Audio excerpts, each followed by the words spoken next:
ሰላም ጤና ይስጥልኝ። እንደምን ቆያችሁ? ይህ ራዲዮ አዲስ ዩቲዩብ ቻናል ነው። ትረካውን ማድመጥ ሲጀምሩ ላይክ በማድረግ ይሁን። ሰብስክራይብ ያላደረጋችሁ ሰብስክራይብ በማድረግ ቤተሰብ ይሁኑ። ለምትሰጡኝ ማንኛውም አስተያየት ከልብ አመሰግናለሁ። ወደ ትረካው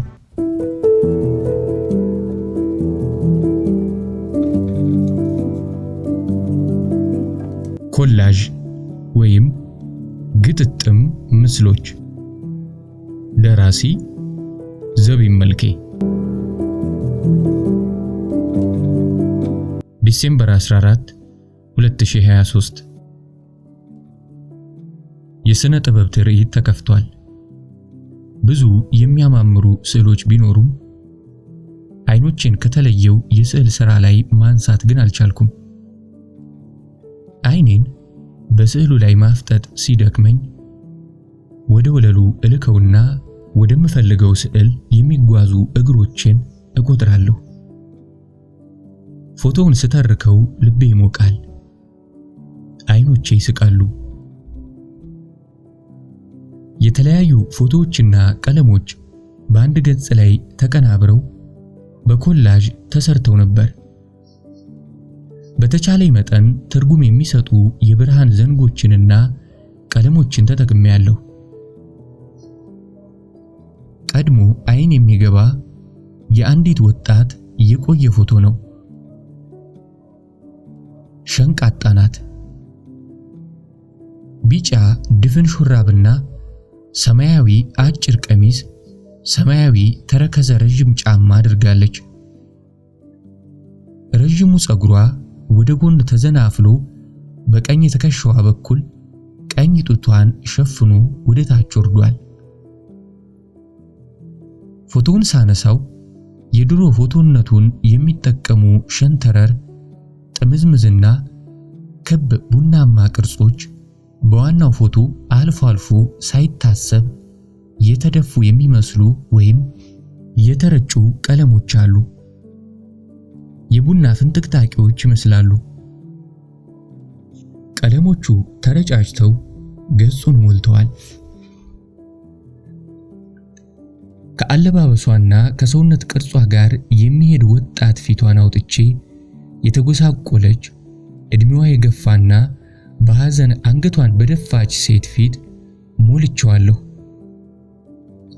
ከፊት ለፊቷ የሚነሳ ቀጥ ያለ ኮብልስቶን መንገድ አስገብቼበታለሁ። ኮብልስቶን መንገዱ በጥቋቁር መስመሮች ታጅቦ ቁልቁል የሚወርዱ አረንጓዴ፣ ቢጫ፣ ቀይ ረዣዥም ቀለሞች እያቋረጡት የጨለመ የጭፈራ ቤት ወደሚመስል ክፍል ይደርሳል። ጭፈራ ቤቱ ሙሉ በሙሉ ጨለማ እንዳይሆን በየመሃሉ የብርሃን ዘንጎች ተሰግስገዋል። ጭፈራ ቤቱ ውስጥ አጫጭር ቀሚስ የለበሱ ጠያይም ሴቶች ይታያሉ። ሴቶቹ ከመጽሔት ላይ የተለቃቀሙ የታወቁና ያልታወቁ ሴቶች ምስሎች ናቸው። እዚያው ሙሉ ሱፍ የለበሰ መልከ መልካም ወጣት ይታያል። በስዕሉ ገጽ ላይ ጨለምለም ባለ የአብያተ ክርስቲያኖችና የመስጊዶች ምስል ተለጥፏል። የጋዜጣ ቁርጥራጮችና የአፋልጉኝ ማስታወቂያዎችም ተገጣጥመዋል።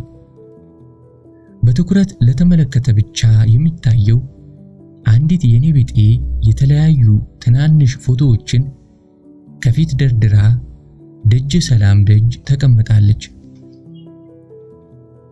እነዚህ ሁሉ ምስሎች ዙሪያ የተለያዩ ቅርጾች ያሏቸው ጥቃቅን አሮጌ ፎቶዎች አሉ።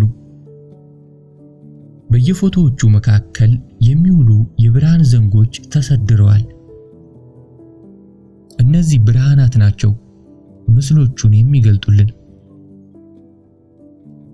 እነዚህ ፎቶዎች ናቸው ሙሉውን የሴትየዋ ምስል ውስጥ የታጨቁት።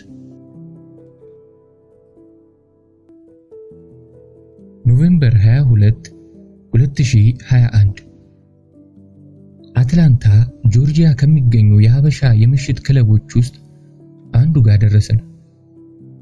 ከአብሮ አደግ ጓደኛዬ ፌቨን ጋር ነበርኩ። ከኮንክሪት የተሰራ የናይት ክለቡ ደጅ ላይ ሁለት ገዘፍ ያሉ ኢትዮጵያውያን ወንዶች ከርቀት ይታዩኛል። የክለቡ ጥበቃዎች ጋርዶች መስለውኝ ነበር። ጓደኛዬ ፈጠን ብላ ቀዩ ረጅሙ እዚህ ሀገር የታወቀ የአይቲ ቴክኒሽያን ነው በማለት ፊቷን በእነሱ ትይዩ አድርጋ ፈገግታ የጋበዘቻቸው ስለሆነ ስለነሱ ስለማውራቷ ፍንጭ እንዳይኖራቸው አድርጋ ሹክ አለችኝ። ኢትዮጵያ አይመስሉም፣ በጣም ግዙፍ ናቸው አልኳት። እኔም የሷኑ አባባል ተውሺ። አታስቂኝ፣ ፈረንጆች የሚንቀጠቀጡለት ባለሙያ ነው። ጥቁሩስ ስላት ሳቋ መለጣት። ዞራ እያየችኝና ሳቋን ለመቆጣጠር እየሞከረች ከሱ ደግሞ ምን አለሽ አለችኝ። ከዛኛውስ ምን አለኝ አልኳት። እየተሳሳቅን ሙሉን የመኪና ማቆሚያ ስፍራ በእግራችን አቋርጠን ወንዶቹ ወደ ቆሙበት እየተሳሳቅን ተቃረብን። ሁለቱም ሲጋራቸውን ወደ መሬት ደፋ አድርገው ወደ ጀርባቸው አዞሩት። ሄይ እናንተ ሰላም ናችሁ አለቻቸው በተለምዶ ሞቅ ባለ ሰላምታዋ። ሁለቱም በአክብሮት ሰላምታ አንገታቸውን ነቀነቁ። ትኩረታቸው በኔ ላይ ነው። እንግድነቴን ዕውቅና እየሰጡ መሰለኝ።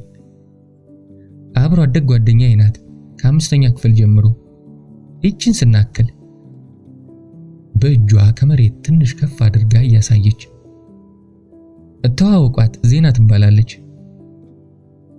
ሰላም ነው ሃይ አሉኝ ተራ በተራ። ጠጋ ብዬ አየኋቸው። አንዱ ጥቁርና ግዙፍ ጸጉሩ አድጎ የተንጨባረረ፣ ሌላኛው ቀይ ክብ ፊት ያለው አሳዛኝ ትላልቅ አይኖቹ ፊቱን ሞልተው የሚንከባለሉ ረጅምና ስፖርተኛ የሚመስል ወጣት ነው። ከብርዱ ጋር እየታገልኩና ጃኬቴን እያቀፉ ሰላም እግዚአብሔር ይመስገን ደህና ናችሁ አልኳቸው። በረደሽ አለኝ ጥቁሩ። በጣም ይበርዳል፣ ምን ይጠየቃል አልኩት እየሳቀሁ። የት ስቴት ነበርሽ አለኝ ቀዩ።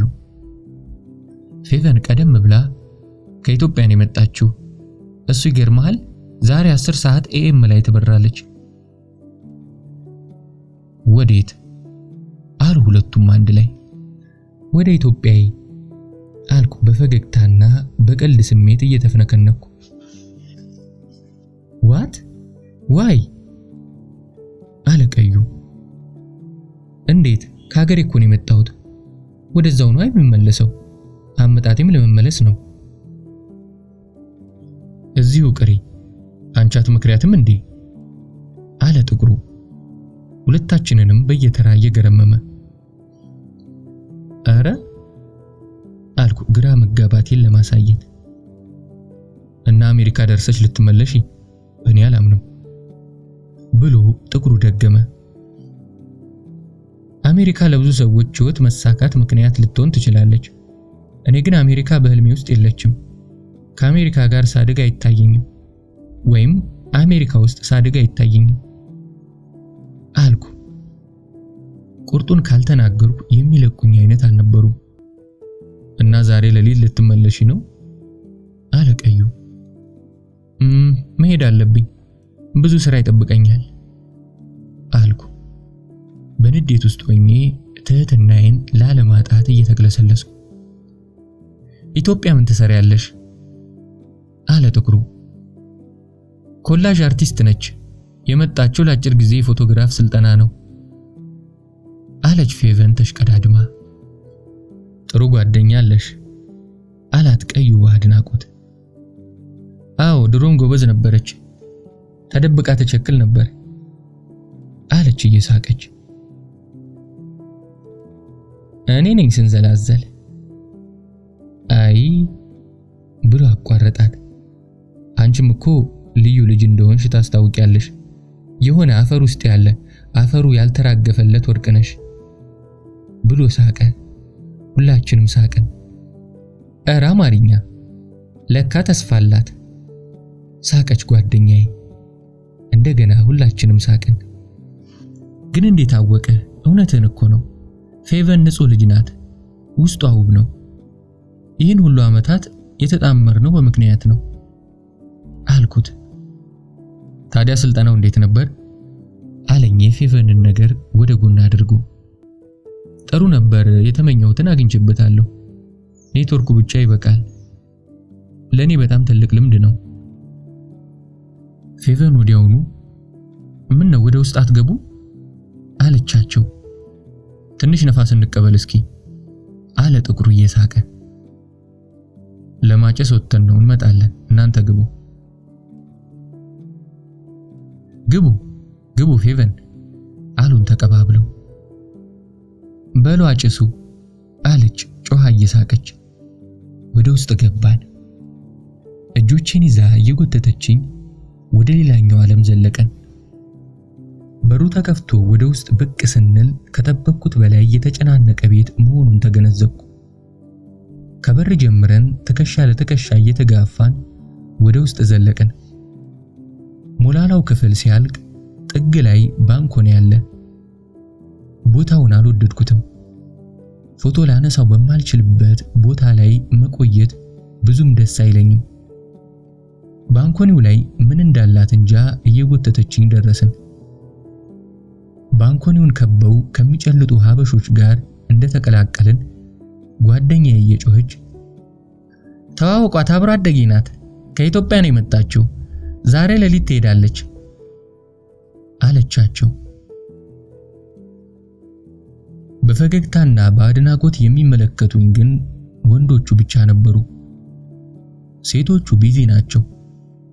አንድም ያስተናግዳሉ አሊያም ራሳቸውን ያወያያሉ ወይም ሌሎች ሴቶችን ያዋያሉ። እዚህ ሀገር ከራሳቸው ጉዳይ በቀር የሌላው የማይደንቃቸው ግዴለሽ ሆነው ያገኘዋቸው ሴቶችን ነው። ወንዶቹ ቀልባቸው እዚህም እዚያም የሚራወጥ ነው የሚመስለው። የሆነ አለመረጋጋት፣ አለመርካት ወይም ከራስ ጋር ያለመጣጣም ነገር አይችባቸዋለሁ። ያቺ ፌሩዛ ናት። ፌሩዛን እንድትተዋወቂያት ፈልጌ ነበር በእናትሽ አለችኝ ፌቨን በቁጭት። ዝም አልኳት። ስራ ላይ ናት። ከባንኮኒው ውስጥ የተለያዩ መጠጦችን ቀድተው በሰርቪስ ሳህን ይዘው ከሚከለፈለፉት ሴቶች መሃል አንዷን ጠቆመችኝ። አስተናጋጅ ናት አልኳት። ጥያቄ በሳቅ አንከተከታት። እኔ እኮ ይሄ ነገርሽ ነው የሚገድለኝ። እናስ እያየሻት አይደል? እኔ ደግሞ ይሄ በሆነ ባልሆነ በሳቅ የምትንከተከችው ነገር ነው በሳቅ የሚገድለኝ። ምኗም የጠበቅኳትን ፌሩዛን አትመስልም። የውስጥ ሱሪዋን ሊያሳይ የሚችል አጭር ጥቁር ቀሚስና ሚጢጢ ጡቶቿን ብቻ ሸፍኖ የያዘ ሚጢጢ ቦዲ ለብሳለች። ከጡቷ በታች እስከ ዳሌዋ መጀመሪያ ድረስ ያለው የሰውነቷ ክፍል ራቁት ነው። ቀጫጫና ረጅም ጠይም ገላዋ በእራፊ ጥብቆ ላመልታህል ሸፈን ተደርጓል። የመጠጥ ማመላለሻ ትሪዎችን ይዛ ከዚያ እዚህ ትራወጣለች። ሌሎቹ ሀበሻ አስተናጋጆችም የሷ አይነት ናቸው። ይሮጣሉ። አይናቸው መጠጡ ላይ ነው።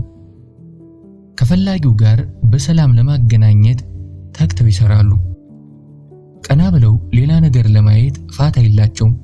ይደክማሉ። የቀሩት ሴቶች ሺሻ ፈንጂ ናቸው። ለአጫሽ ደንበኞቻቸው ሺሻ ያቀጣጥላሉ። ቅሽር ብለው ድምቅ ብለው ሺሻ ያጨሳሉ። አሁን ኢትዮጵያ ያሉት ቤተሰቦቻቸው ልጆቻቸው መጠጥ ቤት ውስጥ እርቃናቸውን በሰካራም መሃል እየታሹ መጠጥና ሺሻ አቅራቢና አዛዥ እንደሆኑ ያውቃሉ ብዬ በልቤ ተነጫነጭኩ። ሃይ ሰላም ነው፣ አቤኔዘር እባላለሁ አለኝ አንዱ። ጓደኛዬ ትጮኻለች። ሁሉንም አስተናጋጆች ታውቃቸዋለች። ሰላም ነው? ሄይ በሰላም ገባሽ በቀደም? ሃይ ያ ነገር ተሳካ? ሁሉም በአየር ላይ እያወሩ ያልፋሉ። ሃይ ፌሩዝ፣ ጓደኛዬን ላስተዋውቅሽ ነበር። ሌሊት ትበራለች። ሄይ ስራ ላይ ነኝ በኋላ ብላ ፌሩዝ እየጮኸች ገፍትራን አለፈች። 9 ሰዓት ትወጫለሽ? ኖ ሲያልቅ ብቻ። ኦ አም ሶሪ ልጠብቅሽ አልችልም። 10 AM ነው ፍላይቷ። ድምጿ በሌላ ጫጫታ ተዋጠ። በባንኮኒው ዙሪያ ከበናል። እኔ አካሌን ካልተገባ ንክኪ ለመከላከል ትግል ላይ ነኝ። ከመጨናነቃችን የተነሳ የአንዱን ትንፋሽ ሌላችን እየቃምን የምንተነፍሰው። ጂንስ ኮት ትከሻዋ ላይ ጣል ያደረገች ቆንጂዬ ሴት የያዘ ሀበሻ እኔ ላይ አይኖቹን ተክሏል። ጥቁር በጥቁር የለበሰ ሐዘንተኛ የመሰለ ፈጣን ጠጪ በጥያቄ ያጣድፈኛል። ከኋላም ከፊትም በድንገተኛ ግፊያ እናጣለሁ። ጓደኛዬ በብዙ ሰዎች በመከበቧ የተነሳ ምን እንዳዘዘች እንኳን አላውቅም። ሐዘንተኛው ልጅ እያሳለ ይጎነትለኛል። አስቀያሚ ነሽ አትኩሪ አለኝ። ቆይቶ ደግሞ ወድጄሻለሁ ግን በጣም አታምሪም እያለ ግራ በተጋቡ ቃላቱ ይነተርከኛል። ጣጪ የሚል ቃል ከዚህም ከዚያም ይወረወርብኛል።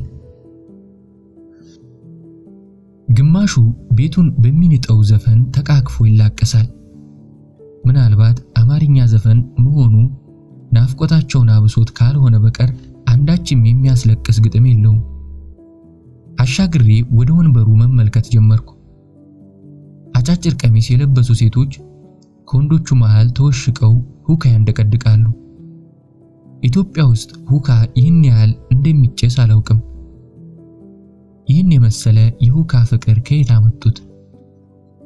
ሁካ፣ መጠጥ፣ ዘፈን፣ ጩኸት፣ አማርኛ፣ ኦሮሞኛ፣ ትግሬኛ፣ ጉራማይሌ ድብልቅልቅ።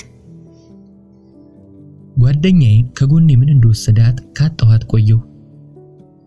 ወደ ቀኝ ስዞር እርቃናቸውን ከወጡት የኢትዮጵያውያን ውስጥ ጂንስ ኮት እርቃኗ ላይ ጣል ያደረገች አሽሟጣጭ ሴት አየሁ። ይሄ ግን ምኑን የሚያዝናናው አልኩ የሰራ አካላቴ እየተቃጠለ። አፍንጫዬ፣ አይኔ፣ መንፈሴ ያልተቃጠለ ነገር የለም። ቆይ እውነቴ አሜሪካ ነው አልኩት ጥቁር በጥቁር የለበሰው ሐዘንተኛ መሳዩን ኢትዮጵያዊ ወንድሜን። ሃ ሃ ሃ ብሎ ሳቁን በረጅሙ ለቀቀው። እንደ ዛሬ ስቆ የሚያውቅ አይመስለኝም። አይገርምም? ይሄ ነው እንግዲህ አለኝ እየጮኸ። አይ አሜሪካውያን፣ አካላዊ ንክኪ እንዲህ ገደብ እንደጣሰ የግል አካላቸው የጋራ ሆኖ የሚገኝበት የአሜሪካ ጥግ መኖሩን ቢያውቁ ከባንዲራቸው ስር ተንበርክከው ኦ አሜሪካ ማይ ቢላቪድ ካንትሪ፣ ኦ አሜሪካን ፓዮኒርስ ለሀገራቸው የከፈላችሁት ዋጋ ይሄው ብለው ተንሰቅስቀው ያለቅሳሉ አልኩት። ረጅሙን ሳቁን ለቀቀው። አሜሪካ ውስጥ እንዲህ መሆን ይቻላል ማለት ነው አልኩት ዙሪያዬ መጨናነቁን እያሳየሁት። ኦያ ይሄ እኮ ሀበሻ ነው አንቺ አስቀያሚ። እዚህ እስከ ጥግ መነካካት መብታችን ነው። ከዚህ ስንወጣ የአሜሪካንን ሕግ እናከብርላቸዋለን። ሳቅን። ጠጭ እንጂ አለኝ ፊቱን ወደ ህዝቡ ስመልስ አይቶ። እሺ አልኩ አንዱ አስተናጋጅ ከፊት ያስቀመጠችልኝን ውሃ ከፍ እያደረኩ። ውሃ ትቀልጃለሽ ሲል አብሬው ሳቀው። ለማስተናገድ ቱርቱር የምትለውን ግማሽ እርቃን ኢትዮጵያዊት ሴት ክንድ ጠፍንጎ ይዞ ታዘዣት እንጂ ቶሎ ታዘዣት ሲል ጮህባት። ፍጹም ብሽቅነቱን በምላሷ አላውሳ የግድ የምትውጥ ይመስል እየታገለች በተሰላቸ ፊት አየችኝ። እዘዣ እንደምትለኝ ስለገባኝ ይሄው ውሃ እየጠጣሁ ነው፣ በጣም አመሰግናለሁ አልኳት በፍጥነት። ትንሽ ቆይቼ መጥፎ ስሜት አሳድርኩባት ይሆን? ሆን ብዬ በሷ ላይ የበላይነት ስሜት የጫንኩባት ይመስላት ይሆን የሚል ሐሳብ እየተሰማኝ እሺ ልጠጣ አልኳት ወዲያው። አለማወቄ እንዳይጋለጥ የፈለግሽውን በአንቺ ምርጫ ብዬ የተጋነነ ፈገግታ ሳየኋት። ትታን ህዝብ መሃል ሰረገች። ሳያቋርጥ የሚጎርፈው ዘፈን ወደ ትግርኛ ዘፈን እንደተሸጋገረ ሐዘንተኛው ወጣት ከባለጌው ወንበሩ ዘሎ ወርዶ ይወተተኝ ጀመር። ኦ አምላኬ፣ እዚህ አሜሪካ ካኒው ዳንስ ዊዝ ሚ የለም እንዴ? በቃ በሻ እሄደበት ቦታ ባገኘው ጣት ላይ ቀለበት መሰካት ነው ብዬ በልብ ያማሁት። እያለ የዘፈኑን ግጥም ያን ባረቀው ገባ። ለነገሩ እኔም የትግርኛ ጭፈራ አፍቃሪ ስለሆንኩ እንቅስቃሴውን አጀብኩት። እሱ የሚያውቀው ግጥሙን እንጂ ጭፈራው ከደረሰበት አልደረሰም። አፈርኩ። ዜሮ የዳንስ ክህሎት ካለው ሰው ጋር በማያውቀኝ ህዝብ መሃል በማላውቃቸው ወንዶች ፊት እንዘጭ ማለቴ ላበላብ አደረገኝ። እንዲያው ምን ውስጥ ልግባ እያልኩ ስደናገር ከባለ ጂንስ ኮቷ ጋር የነበረው ወጣት መጥቶ ወደ ራሱ ዞር አደረገኝ። አሃ ደህና ትግረኛ ጨፋሪ ነህሳ። ከዚያኛው ጋር ገጠምን። ሐዘንተኛው ወጣት ወደ ነበረበት ባንኮኒ ተመልሶ ጠርሙሶቹን ሲያንካካ ግርምም አደረኩት። ተበሳጭቷል። ዙሪያ ገባው አልተመቸኝም። የትግረኛውን ጭፈራ እንደምንም ጨርሼ ጓደኛዬን በሞላላው ክፍል ውስጥ ፈለኳት። የባለ ጂንስ ኮቷ ወንድ አፍጥጦብኛል። መቼስ የህዝብ ጫካ ነው። ድንገት ከፊት ለፊቴ በተሰበሰቡት ሰዎች መሃል ጥልቅ ብዬ ጠፋሁበት። ከሰውየው ማምለጤን ካረጋገጥኩ በኋላ መገጫጨትና መነጫጨት የሌለበት ቦታ መፈለግ ጀመርኩ። ወደ ክለቡ ስንገባ ያገኘናቸው ጨዋ ወጣቶች ትዝ አሉኝ። በፍጥነት ወደ በሩ አመራሁ። አገኛቸዋለሁ ብዬ ሳይሆን እነሱ በነበሩበት ቦታ ላይ ቆሜ ቀጥሎ የማደርገውን ለማሰብ ነበር። ስወጣ ያልገፋሁት ያልተሻሸሁት ሰው አልነበረም። እንደምንም በሩን ከፍቼ ወደ ውጭ ወጣሁ። ሁለቱ ወጣቶች የሉም። ሲጋራቸውን አጭሰው ተመልሰው ገብተዋል ማለት ነው። ልቤ መፍራት ጀመረ። አሜሪካንን አላውቃትም። የት እንደምሄድ፣ ጓደኛዬን እንዴት እንደማገኛት፣ ቤቱ በየት አቅጣጫ እንደሆነ አላውቅም። ስልኬን አውጥቼ ዋይፋይ ቼክ አደረገው። አገኘው። አሁን ዋትስአፕ ላይ መልእክት ልልክላት እችላለሁ አልኩ ለራሴ። ከፊቴ የተዘረጋው ሰፊውና በብርሃን የተጥለቀለቀው የመኪና ማቆሚያ ጭር ብሏል። ፍርሃት ቢጤ ወረረኝ። ከኋሌ እየሄድሽ ነው የሚል ድምጽ ስሰማ ተስፈንጥሬ ዞርኩ። ይቅርታ አስደነገጥኩሽ አለኝ። ስንገባ ካገኘናቸው ወጣቶች አንዱ ነው። በረንዳው ኮንክሪት ላይ ተዘርፍጧል። እግሮቹን ግራና ቀኝ አንፈራኮ ናይት ክለቡ ግድግዳ ላይ ጀርባውን አስደግፎ ያጨሳል። እስካሁን እዚህ ነበርክ አልኩት ወደሱ እየተመለስኩ።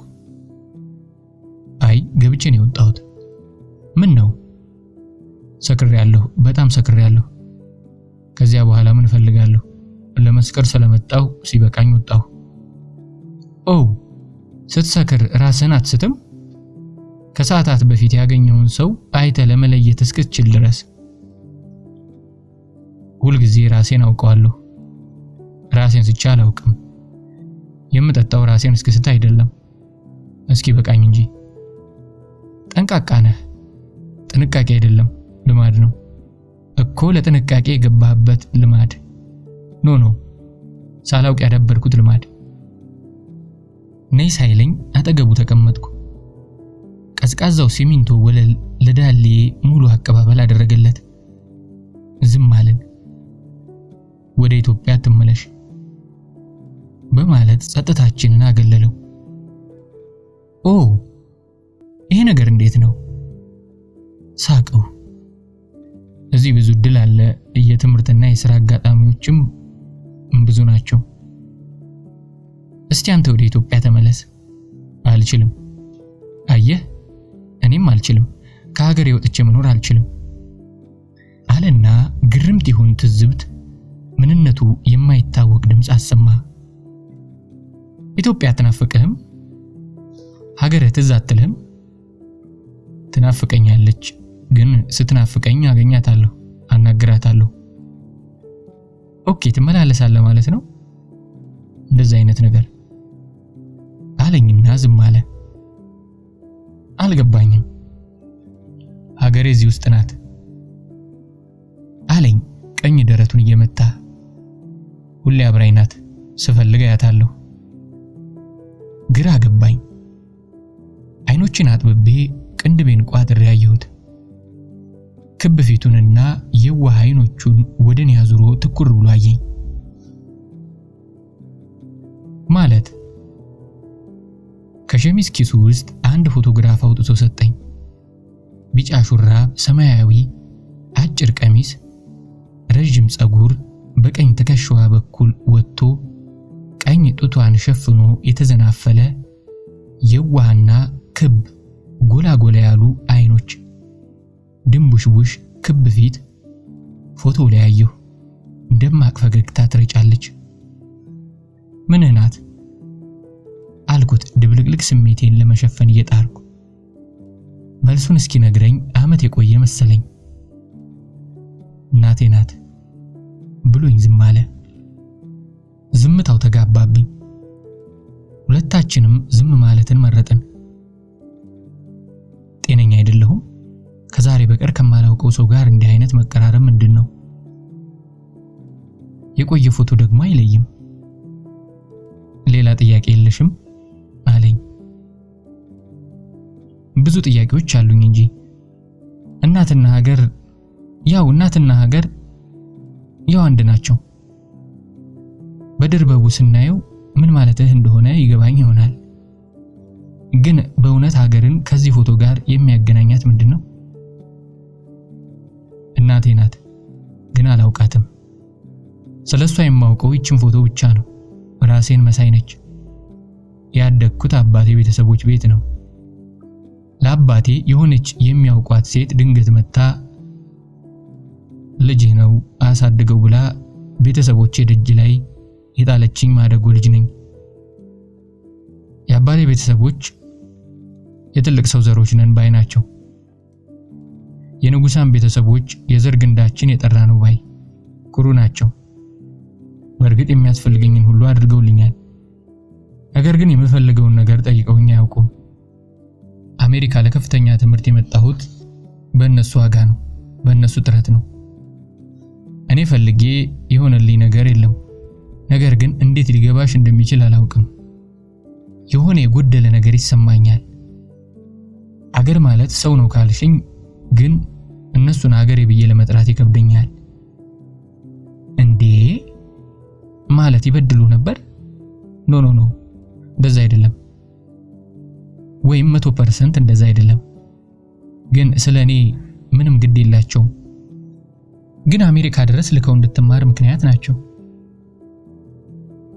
አሸሞርኩ። አዎ ለዛ በጣም አመስገኛቸው ነኝ። ግን የሆነ የሚጎድለን ትስስር አለ። ለነሱ የሆነ አንድ ከመንገድ አንስተው ያሳደጉት ልጅ ነኝ። በቃ ሌላ ቁርኝት የለንም። ስሜት፣ ፍቅርም ትዝታም አንድም የሚያስተሳስረን ነገር የለም። በቤተሰብ መሃል የሚፈጠር የስስት ገመና ሊኖር አይገባም። ኖ የለም፣ ያ ነገር የለም አለ የሆነ ምስጢር እንደሚፈልግ ሰው የሚፈልገውን ነገር በጣቶቹ መሃል እንደሚፈጠር አይነት ጣቶቹን እያፍተለተለ። ካልሰጡ ያ ነገር በቤተሰብ መሃል እንዳለ እንዴት አወቅ? ተማርኩት፣ ሰማሁት፣ አየሁት። እሺ ኤደም ሃይስኩል ጨረሰ? የሆነ ኦኬ ራሳቸው ያስባሉ፣ ራሳቸው ይፈጽማሉ። እዚህ ከመጣው በኋላ እንኳን እንደ ሩቅ ሰው ነው የምንጠያየቀው። አባትህ እንኳን ስለኔ ምንም ስሜት የለውም ነው የምትለኝ? አባቴ እኮ ልጁ ስለመሆነ እርግጠኛ አይደለም። ሳቀ፣ የምሬት ሳቅ። አሃ ኦኬ ተንተባተብኩ። አባቴ እኮ ልጅህ ነው ተባለ እንጂ ልጄ ነው ብሎ አያውቅም። ወዲያው ከእናቴ የተሻለ የሚወዳት የመሰለችውን አግብቶ ነበር፣ ግን አልወደዳትም፣ ፈታት። ከሷም በኋላ አግብቶ ነበር፣ እሷንም ፈታት። አሁን ሳስበው አባቴ አታችመንት ዲስኦርደር የሚባል ችግር ያለበት ይመስለኛል። ጭልጥ ብሎ አያፈቅርም። ለሰው ፍቅር ሲሰጥ አይቼው አላውቅም። ራስ ወዳድ ነው ማለት ነው? አይ እንደዛ አይደለም፣ በተቃራኒው ነው። ራሱንም አይወድም፣ ፍቅር አያውቅም። ከልጅነቱ ጀምሮ ከቤተሰቡ ርቆ ነው የኖረው። ብዙ ጊዜውን ያሳለፈው አዳሪ ትምህርት ቤት ነው። ከዚያም ትምህርቱን የተማረው ውጭ ሀገር ነው። ጥቂት ዝም አለን። በጣም ማሰላሰል ያዝኩ። ድንገት ጥያቄ መጣልኝ። ፎቶውን ከየት አገኘኸው? እስቲ ገምጪ። ሳቀ። ሲስቅ የጉንጭ ላይ ስርጉድ ዲምፕል አለው። አባትህ ነው? አይደለም፣ የአባቴ የመጀመሪያ ሚስቱ ነች። ይህን ከአባትህ እጅ ነው ያገኘሁት። እናትህ ናት። ያዘው ብላ እንደ ተራቃኒ ወረወረችልኝ። እናትህና የአባቴ የመጀመሪያ ሚስት ይተዋወቁ ይሆን? ሊሆን ይችላል፣ ማን ያውቃል? እንዴት እስካሁን ይህን ግንኙነት ማጥናት አልቻልክም? ማን ይነግርሻል? ይህም ማውራት ነውር ነው። እዚያ ቤት ውስጥ ይህን መጠየቄ ቢታወቅ በስቅላት ያስቀጣኛል። በጣም የሚገርመው የቤቱን ሕግ አክብሬን የኖርኩት። እዚያ ቤት ውስጥ ስለ ስኬት፣ ስለ ጀግንነት፣ ድል፣ ስለ ሃይማኖትና ስነ ምግባር እንጂ ስለ ሌላ ጉዳይ አይሰበክም። አንድ ሰው ይሄን አጥፍቻለሁ ብሎ ሲያወራ ሰምቼ አላውቅም። እንዲሳሳት አይበረታታም። ሰውነት፣ ፍጡርነት አይፈቀድልሽም።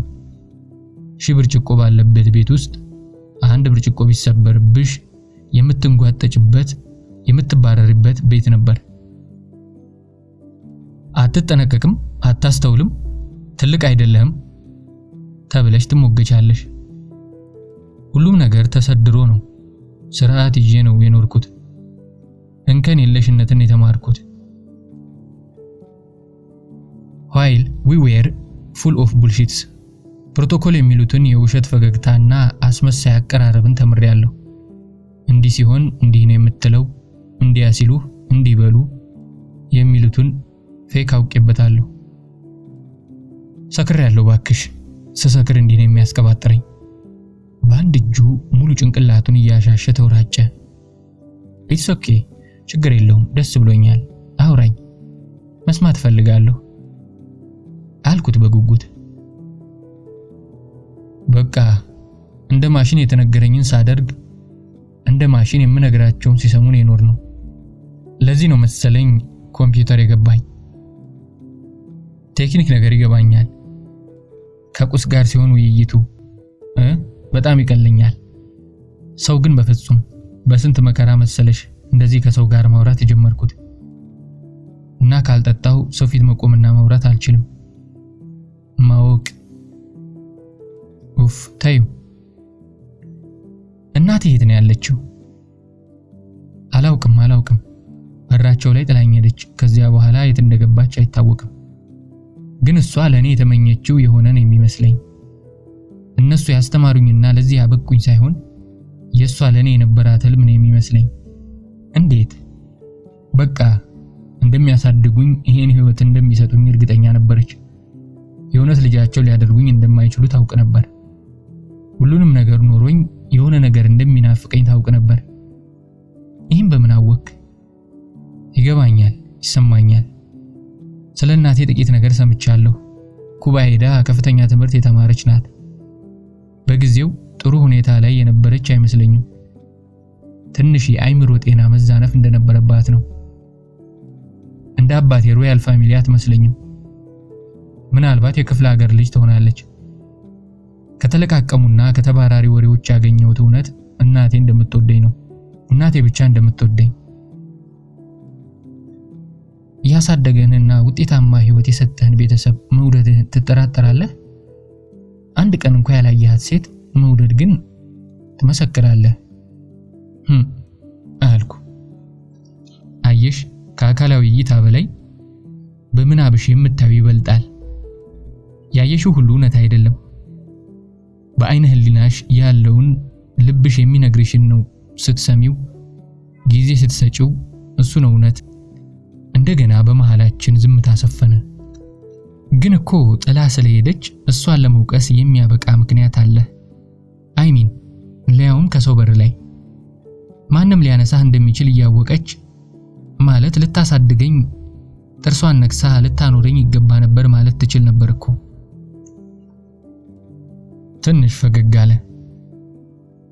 እንደዚህ ያሰብኩበት ጊዜ የሌለ ይመስልሻል? በጣም ነበር የምወቅሳት፣ በጣም ረግማት ነበር። ግን እንዳልኩሽ አንዳንድ ያልጠሩ ጉዳዮችን ለማግኘት ስሞክርና ነገሮችን ሳገናኝ ያገኘኋቸው ስዕሎች ለኔ የሚሻለውን እንደወሰነች ይገባኛል። ከራሷ በላይ አስባ እሷ ልትሰጠኝ የማትችለውን ነገር ሌሎች ሰዎች እንዲሰጡኝ አደረገች። ካደጉ በኋላ በዙሪያዬ ብዙ ሴቶችን ማግኘት ችያለሁ እና ከሁሉም በኩል የተረዳሁት በልጆቻቸው ህይወት ቀልድ እንደማያውቁ ነው። ምንም ያህል ግብታዊ ቢሆኑ ለልጆቻቸው ሲሉ ፍጹም ጠቢብ እንደሚሆኑ ነው። ሴት ልጅ ለልጇ ያላት ፍቅር ከራሷ በላይ ነው፣ ቤዛነት ነው፣ መስዋዕትነት ነው። በዚህ ሰዓት በናፍቆት እንባ የምትታጠብ እናት ሀገር እንዳለችኝ የማምነው። የእናት ሀገሬን ዓለሟን የቀየርኩ ለራሷ ካሰበችው የነጠልኳት ሰቀቀኗ የአካሏ ክፋይ የመንፈሷ ጭላፊ እንደሆንኩ ነው የማውቀው። ለምን አልፈለካትም? ለምን ወደሷ አትመለስም? ለምን? ሞከርኩ፣ ደከመኝ፣ አመመኝ፣ ሰለቸኝ፣ ደከምኩ። ተስፋ መቁረጡና ህመሙ በፊቱ ላይ መዘበራረቅ ሲጀምር ሐሳቡን ወደ ሌላ ለማስቀየር አሰብኩ። ብዙ ሴቶች ታውቃለህ አይደል አልኩት፣ ጨዋታና ቀልድ ባለበት አስተያየት እያየሁት። አለ ያመነታ። አውቃለሁ፣ ብዙዎቹን ጎድቻቸዋለሁ። ጥቂቶቹ ጥቂት ህመም ጥለውብኛል። በጣም ብዙዎቹ ግን ኤክስፐሪመንቶቼ ናቸው። ሳላውቀው እጄን አንስቼ ጀርባውን ቸብ አደረኩት። ነፍስህ አይማርም፣ በሰው ልጅ ላይ ኤክስፐሪመንት? ኧረ ጸልይልኝ ነፍሴ እንዳትንገላታ አለ በቀልድ በተሟሸ ድምፅ። ፊቱ ግን ኮስተር እንዳለ ነው። ኮስተር ያለ ፊቱ ወደ እኔ ሲዞር ደነገጥኩ። የማላውቀው ትርትር ውርር የሚያደርግ ነገር ተሰማኝ። የምፈልገውን የምልበት አፌ የተዘጋ መሰለኝ። ወዴት ማየት እንዳለብኝ ግራ ገባኝ። ከእይታው ወጥመድ ለመውጣት ተውተረተርኩ። ጭራሽ ፊቱ ወደፊቴ በጣም እየቀረበ ሲሰማኝ ሐሳቦቼ በሙሉ ጥለውኝ ወጥተው ጭንቅላቴ ባዶ ሆነ። የሆነ የሚንሳፈፍ የደመና ቁርጥራጮች ዙሪያችንን የከበቡን ይመስለኛል። የሚሸሹ አይኖቹ ላይ ተተከሉ። ሐሳቤን ወርውሬ በድን እንደሆንኩ መልእክት የደረሳቸው ይመስል ከንፈሮቹ በከንፈሮቼ ላይ አረፉ። የኔዎቹም በደም ነፍስ ምላሽ ሰጡ። ከንፈሮቹን አስለቀቆኝ አፈጠጠብኝ። ገና እንዳየኋቸው ነው እንደሚጥሙ ያወቅኩት አለኝ። ፈገግታ አልባ ልሙጥ ፊት ነበረው። ቀልድም ቁም ነገርም ያልሆነ የተምታታ ነገር ይሰማኝ ጀመር። ቢሆንም መሳሳሙን ማስቆም አልቻልኩም። እንደገና ተጋጠምን። በሆነ የጣም ደረጃ ላይ እንዳለን ጉሮሮውን እያለ የሚያጸዳ ሰው ድምጽ እንደሰማን ተላቀቅን። ጓደኛዬ ነበረች። ይቅርታ በጣም ለመሳቅ የጓጓ ፊቷን ለመከለል እየሞከረች ጠፍተሽብኝ እኮ ነው አለች። ትንሽ አየር ለማግኘት ስወጣ እዚህ ቀዝቃዛ በረንዳ ላይ አገኘሁት አለች እንደ ማሽሟጠጥ ቢጤ። እውነቷን ነው። ወደ ጨለማው ስትገሰግስ ነው ያስኳት አለ ኤዶም። ለማንኛውም እኔ ትንሽ እቆያለሁ። ትቆያለሽ አንቺ አለችኝ። አልቆይም። ከፍላጎቴ በፊት እቃዎችን ብሰድር ደስ ይለኛል። አንድ ኤዶምን አንድ እኔን እያየች ታዲያ ምን ይሻላል አለች። አንቺ ቆይ እኔ ላድርሳት። ኦኬ በቃ ድርሳታ፣ ይሄው የበሬ ቁልፍ ብላ ከሱሪ ኪሷ የቤቷን ቁልፍ አውጥታ ሰጠችው። አደራ ሌላ ቦታ እንዳትወስዳት። አረ እባክሽ አስበሽ ሞተሻል አልኳት። ሁኔታዋ ሁሉ እያስገረመኝ። እመኚኝ እንክብካቤ ብቻ ነው የሚገባት እያለ ተኮላተፈ። በቃ ቻው፣ ከ2 ሰዓታት በኋላ ከችላለሁ። እንዳታስቢ ከቤት ሳትወጪ ደርስብሻለሁ። ምን አይነት እብዶች ናቸው አልኩ በልቤ። ይሄ በአንድ ቀን ትውውቅ የዘመናት ታሪኩን ጭኖብኛል። ያ ጭነቱ ሳያንሰኝ ልክ እንደ ነባር ፍቅረኛው ይስመኛል። እሷ ለ10 ሰዓት በረራዬ 10 ሰዓት ደርሳለሁ ትለኛለች። አብሮ አደግ ጓደኛዋን አውላላ ጥላ ከናይት ክለብ ጭራቅ ቀረሾች ጋር ጉዳይ ያለኝ ትላለች። እስኪ ከኔ የሚበልጥ ምን አይነት ጉዳይ ነው? የሚሆነው ሁሉ ውጥንቅጡ የወጣ ነው። አብሮ አደጌ ወደ ክለቡ ተመልሳ እንደገባች ከበረንዳው ላይ እየተነሳ እንሂድ ብሎኝ ኤዶም እጆቹን ዘረጋልኝ። እጆቹን ይዤ ተነሳሁ። ወደ መኪና ማቆሚያው በዝምታ ዘገምን። ፍጹም እምነት ጥዬበት ወደሱ መኪና መራሁ። መኪናው ጋር እንደደረስን መጀመሪያ በተሳፋሪ በኩል ያለውን በር ከፍቶ ጠበቀኝ። ኦ የፈረንጅ ባህል እየወረስን ነው ልበል አልኩ እየሳኩ። ማን የፈረንጅ ብቻ ያደረገው እያለ በፍጥነት ወደ ሾፌሩ በር ሮጥ አለ። መኪናውን አስነስቶ በቀስታ ከመኪና ማቆሚያው ስፍራ ወጣን። ዝምታ ተጭኖኝ ነበር። የሚገርም ጆሮ አለሽ ሲለኝ በርግጥ ጆሮዬን ያስኩ። ከተከተ ብሎ ሳቀ። ጆሮሽማ ያው መሆን ከሚገባው በላይ ትልቅ ነው፣ ግን እኔ ያልኩት የማዳመጥ ችሎታሽን ነው። ሂድ። ጆሮዬማ ትልቅ አይደለም፣ ካንተ በምን ይለያል? የሀፍረት ሙቀት አጥለቀለቀኝ። ግን ወድጄዋለሁ፣ ሶፍትዌሩንም ሃርድዌሩንም በአንድ ቀን አልኩ። በዚያውም ንስሐ እንዲሆንልኝ ኃጢአቴ እንደከበደኝ እንዲያውቅልኝ፣ ያውም 1 ሰዓት እንኳን በማይሞላ ጊዜ ውስጥ አለ ቀብረር ብሎ። ለዘመናት አብረሽ ኖረሽ ምንም አይነት ስሜት ሊጋባብሽ አቅቶሽ ደክሞሽ የምታውቂ ከሆነ ጊዜ ምንም ማለት እንዳልሆነ ትረጅኛለሽ። ጊዜማ ብዙ ነገር ማለት ነው። የምታሳልፈው ችግር፣ ደስታ፣ የምታገኘውንና የምታጣውን ነገር በተካፈልክ ቁጥር ፍቅር ይመጣል። ያ ደግሞ ትዝታ ይሆናል ወይም አንድነት፣ ቁርጠኝነት ይፈጥራል። ስንት ነገር አብሬው ያሳለፍኩት ሰው 10 ደቂቃ በማይሞላ ጊዜ ውስጥ ካወቅኩት ሰው ጋር ይወዳደራል ልትለኝ ነው? አዎ፣ ያን ሁሉ ጊዜ አብረሽ ያሳለፍሽው ሰው ከዕለታት አንድ ቀን ዞር ብለሽ ስታዩ ምንም እንደማያውቅሽ፣ ምንም እንደማይረዳሽ፣ ምኑም እንዳልሆንሽ ታውቂያለሽ። በዚያው ላይ ደግሞ አሁን ያወቅሽው ሰው እድሜሽን ሙሉ ተሰምቶሽ የማያውቀውን ደስታ፣ ስሜት፣ እረፍት፣ እርካታ ሲሰጥሽ ይሰማሻል። ዊርድ አልኩ አቋርጬው። አይ ኖ ኢት ኢዝ ዊርድ አለኝ። የስሜት መዋከብ ደርሶብኛል። ውስጡን ደስ የሚል ነገር ይሰማኛል። ከ4 ሰዓት በኋላ ወደ ሀገሬ በሚመልሰኝ አውሮፕላን ላይ እወጣለሁ። ምን አደርጋለሁ? ምን እያደረግኩ እንደሆነ አልገባኝም። ግን የሆነ ኃይል የሚሆነው እንዲሆን እንድተባበር እየገፋፋኝ ነው።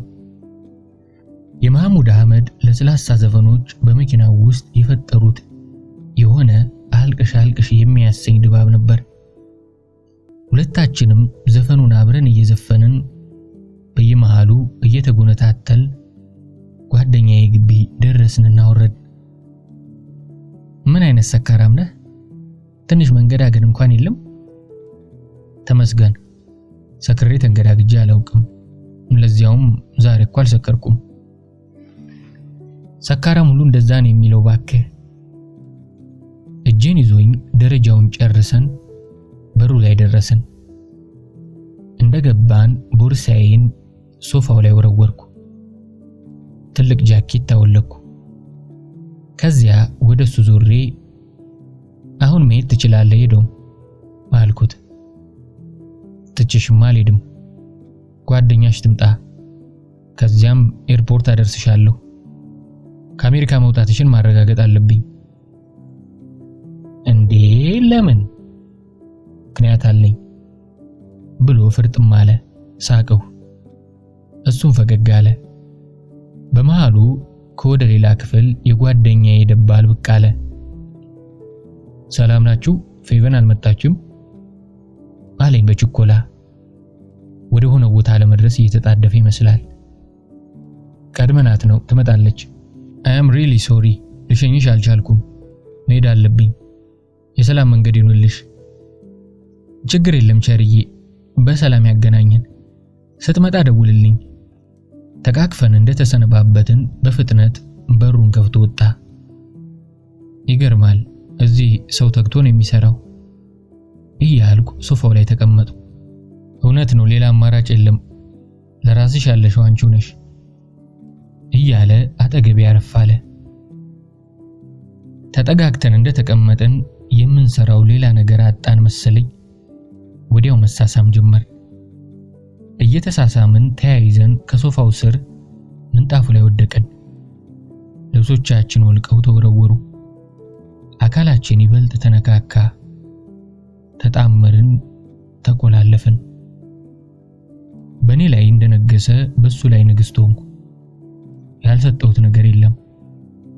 በእኔ ውስጥ ወደ ሀገሩ የሚመለስ ይመስል ነገሬ ሁሉ ግልጽ መንገድ ሆነለት። መደረግ ያለበትን ሁሉ አደረግን። እንደጨረስን ደረቁ ምንጣፍ ላይ ተዘረርን። ትንሽ ጊዜ ጣሪያውን እያየው ስለሆነውና ስለሚሆነው ለማሰላሰል ሞከርኩ። ነገር ግን አሁን በማሰብ አቅም ላይ እንደሌለው አውቄ እጅ ሰጠሁ። ከጎኔ በተበተነው ልብስ መሃል የኤዶምን ሸሚዝ ጎተትኩ። ጥርቅም አድርጎ እጆቼን ያዛቸው። ልቀቀኝ አልኩት በደከመ ድምፅ። ተይው አትሸፍኝም አለኝ። አይ አልኩ ኮስተር ብዬ። ተይው እንደዚሁ እንሁን፣ እንጋለጥ። ኖ ከዚህ በላይ መጋለጥ አልችልም ብዬ ሸሚዙን እንደምንም ለብሼ ተነሳሁ። አንጋጦ እያየኝ ወደ መጸዳጃ ቤት ስሄድ ዜና ጠራኝ። ዞር ብዬ አየሁት። በጣም ታምሪያለሽ አለኝ። በረጅም ጸጉሬ ሙሉ ፊቴን ሸፍኜ በጸጉር ዘለላዎች መሃል አጮልቄ አየሁት። ሳቀ። የሚያምር ሙሉ ሳቅ ሳቀ። ሙሉ ገጽታውን ወደ ብርሃን የማይቀር ሳቅ ሰጠኝ። እየሳቀው ወደ መታጠቢያ ቤት ገባሁ። ታጥቤ ስመለስ ሶፋው ላይ ተመልሶ ዣ ብሎ ተኝቶ አገኘሁት። ከጎኑ ተቀመጥኩ። ሸሚዙን አውልቄ ትልቅ ፎጣ ለብሻለሁ። የሸሚዙን ኪስ ከፈታ አድርጌ ስመለከት ፎቶግራፍ አየሁ። የእናቱ ፎቶ ደረት ኪስ ውስጥ አለ። ሐሳቤን ፈራሁት። ሸሚዙን በክብር ሶፋ ላይ አስቀምጬ ርቄ ሌላ ሶፋ ላይ ተቀመጥኩ። ብዙ ሐሳብ አጥለቀለቀኝ። ወደ ሸሚዙ ተመለከትኩ። ፎቶውን ከሌሎች ካርዶች ነጥዬ አወጣሁት። ሐሳቤ ዘገነነኝ፣ ግን መጨከን ነበረብኝ። ፎቶውን አውጥቼ ሶፋ ላይ ወደ ወረወርኩት ቦርሳ ገሰገስኩ። ዋሌቴን አውጥቼ ከምስጢር ኪሴ ውስጥ ሸጎጥኩት። ቦርሳዬን ይዤ ሸሚዙን ጥዬ ወደ መኝታ ክፍል ገባሁ። ዕቃዎችን ሰብስቤ ከሸከፍኩ በኋላ ለምንም ነገር የሚሆን ሰዓት እንደሌለኝ ተገነዘብኩ። ወደ ኤርፖርት መብረር አለብኝ። ስልክ ስናወራ አገሩን ይዤበት እንደጠፋው አስታውሳለሁ። አገሩ ከኔ ጋር እንዳለ ሞግተዋለሁ። እሱ ግን አይሸነፍም። አንድ ትልቅ ስህተት ሰራሽ ይለኛል። አገሬን ይዛ ጠፋች ብሎ ይከተለኛል ብለሽ ያለ አገሬ እንዴት መኖር እንደምችል እንድለማመድ አደረግሽኝ ይለኛል። ለካስ የፎቶ ምስጢሩ ወረቀቱ አይደለም። ለካስ ተጽዕኖ የሚፈጥረው ምስሉ ነው። ምስሉ አይምሮዬ ውስጥ አለ ብሎ ይደነቃል። እናቴ ሐሳብ ነች እንጂ ወረቀት አይደለችም፣ ስጋ ነች እንጂ ቀለም አይደለችም እያለ ይፈላሰፍብኛል። በጣም ይገርማል። ሐሳብና ስጋ ናት። በአይነ ስጋ ባትከሰት በሐሳብ ትገለጣለች እያለ በራሱ ሐሳብ ይደመማል። ፎቶዋን ይዤ ያልፈለኳት ቦታ የለም። እሱን ወክዬ የቀድሞ የኩባ ተማሪዎች አሉበት ተባለበት ቦታ ሁሉ ሄድኩ። አንድም የአረጋውያን መጦሪያ ስፍራ አልቀሩኝም። የአፋልጉኝ ማስታወቂያ በየመንገዱ አስለጠፍኩ። በየጋዜጣው ማስታወቂያ አስወጣሁ። ልትገኝበት ትችላለች ባልኩበት ቦታ ሁሉ በአካል እየተገኘው ቃኘሁ። አጣኋት። ፍለጋዬ አደከመኝ እንጂ ውጤታማ አላደረገኝም። ሕይወት የተለያዩ ሁነቶች፣ ዝብርቅርቅ ስሜቶች፣ ውስብስብ ሴራዎች፣ ቅጥልጥል ታሪኮች የተከማቸባት ሳጥን ናት። እጦታችን ውስጥ የማግኘት ጉጉት አለ። መናፈቃችን ውስጥ መገጣጠም የሚሉት ቀጥሎ የሚመጣ ክፍል አለ። ምኞት፣ ፍስሐ፣ በሽበሽ ውስጥ ትንሽዬ ጦት፣ ቁራጭ ጨርቅ ጣል የተደረገባት ቀዳዳ ፍለጋለች። ፒያሳዬ ውስጥ እየዋልኩ አትላንታን ሳላስብ ቀርቼ አላውቅም። ውሎና ዳሬ ፒያሳ ቢሆንም በሐሳቡ የማድረው ከሱ ጋር ነው። ፒያሳ የጥበብ ሐሳቦች መፍለቂያ ናት። በምናብ የምሰራው በምናብ የምጠልቀው ፒያሳ ውስጥ በሚገኙ አንዳንድ ካፌዎች በር ላይ ተጎልቼ ነው። የተለያየ አይነት ቀለምና የተለያየ አይነት ቅርጽ ያላቸው ምስሎች በእግሬ ከምዘዋወርባቸው የፒያሳ ክፍሎች ይቀዳሉ። አንድ ቀን ካሜራዬን ይዤ መንገድ ለመንገድ ስቆዝም አንድ ምስል አይኔን ሳበው። ከፊት ለፊቴ የተበተነ ጨርቅ አንጥፋ ብዙ ፎቶዎች በተና አድርጋ አስቀምጣለች። ሴትየዋ አዳፋ ብትለብስም ብትጠቋቁርም ብትቆሽሽም ካሜራዬን እንድነካካ ወደሚያደርገኝ ንቃት ውስጥ አስገባችኝ። የስሜት ሕዋሳቴን ኮረኮረቻቸው። አውቃታለሁ፣ የኔ እናት ናት። አውቃታለሁ፣ እኔ ናት አልኩ በስሜ። ካሜራዬን እያዘጋጀው ስጠጋት አይኔ የሚያውቀውን ነገር ነጥሎ አየ።